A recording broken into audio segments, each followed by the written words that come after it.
firmaban su muerte. Revelan graves errores de seguridad del submarino desaparecido. Cabe recordar que Stockton Rush, director ejecutivo de Ocean Gate, quien también se encuentra a bordo, afirmó que debería haber límites para las precauciones de seguridad. Los equipos de rescate están en una carrera contra el reloj para encontrar el submarino perdido en un viaje para ver los restos del Titanic, donde viajaban 5 personas. Sin embargo, tras su desaparición, se han dado a conocer algunos errores de seguridad cruciales que podrían causar la muerte de sus tripulantes. El submarino que se perdió desde el domingo a cargo de Ocean Gate, que se encuentra a 12.500 pies bajo el agua y le quedan pocas horas de oxígeno, por lo que los equipos de rescate están usando todos los medios posibles para dar con los tripulantes. Tras este trágico suceso, han evidenciado una serie de problemas y errores, los cuales han aumentado más la angustia y preocupación al pensar en el peligro que corren los tripulantes del submarino perdido en la profundidad del mar. Cabe recordar que Stockton Rush, director ejecutivo de Ocean Gate, quien también se encuentra a bordo, afirmó que debería haber límites para las precauciones de seguridad. En una inquietante entrevista antes de que el barco se perdiera, el director ejecutivo, Stockton Rush,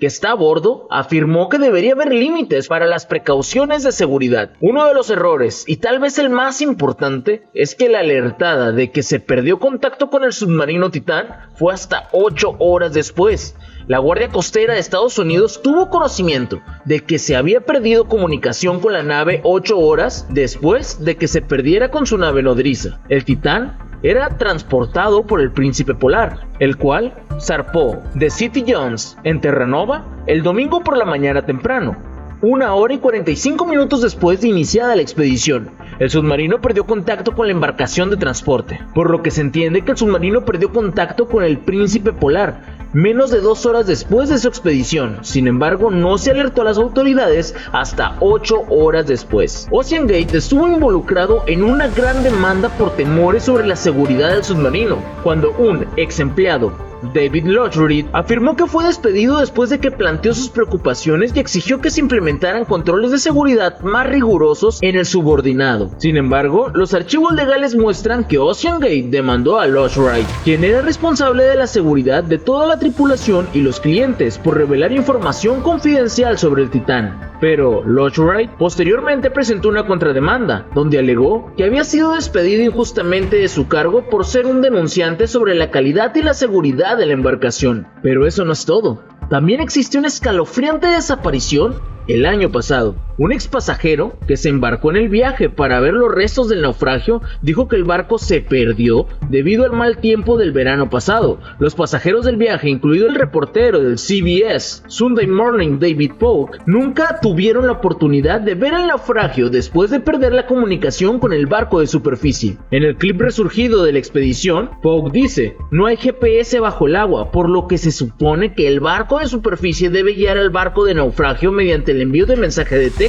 En el clip de CBS se puede escuchar al director ejecutivo de la firma de inversiones, que estaba en el viaje de 2022, diciendo: "Estábamos perdidos, estuvimos perdidos durante 2 horas y media". Lo que sorprendió a propios y extraños es que reveló que el submarino Titán está extrañamente dirigido por un controlador de juegos, pues no tiene su propio sistema GPS. En cambio, se guía por mensajes de texto intercambiados mediante un sistema acústico con un equipo que espera impotente sobre el agua, según The Sun. Imágenes extrañas del interior de la embarcación revelan que todo funciona inusualmente con un controlador de estilo Xbox y que en su mayoría se puede operar con un solo botón. No hay forma de comunicarse con la embarcación del tamaño de una minivan, ni nadie dentro del submarino puede escapar sin ayuda externa, explicó. Polk también ha revelado que, aunque el barco se perdió el año pasado, cuestionó el sistema de emergencia de la empresa. Dijo que la embarcación de superficie no llevaba una baliza de socorro que es activada por los navegantes en situaciones de emergencia. Cuando se activa, alerta una red mundial de búsqueda y rescate, diseñada para enviar rápidamente a los rescatistas la ubicación exacta del barco. Polk dijo: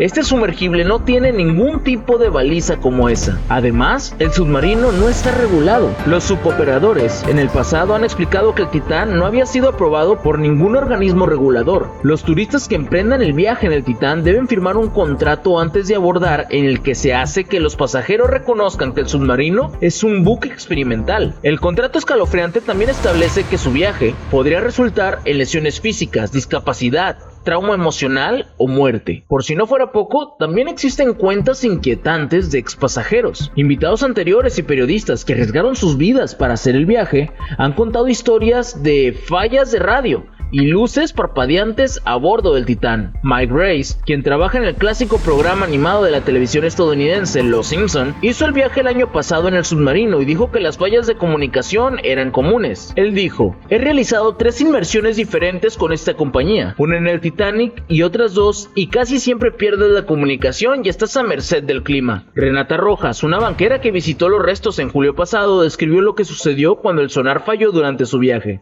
Ella dijo: tienes que encontrar una manera de comunicarte y navegar en el fondo del océano. A veces no tienes comunicaciones, tal vez solo tienes un sistema en lugar de los 3. Algunas de las luces pueden parpadear, la batería puede estar baja y necesitas ir a la superficie. Ya imaginarás la preocupación y las dudas que surgen al respecto de este tema. Actualmente se sabe que hay 5 personas a bordo: el multimillonario subbritánico Hamish Harding, el director ejecutivo de Ocean Gate, Stockton Rush, el magnate pakistán radicado en Gran Bretaña, Sachada Daywood, y su hijo de 19 años, Suleiman, y el experto en buceo francés, Paul-Henri Nergaudet. Pero cuéntanos, ¿tú qué piensas? Y para más detalles, no olvides visitar www.debate.com.mx.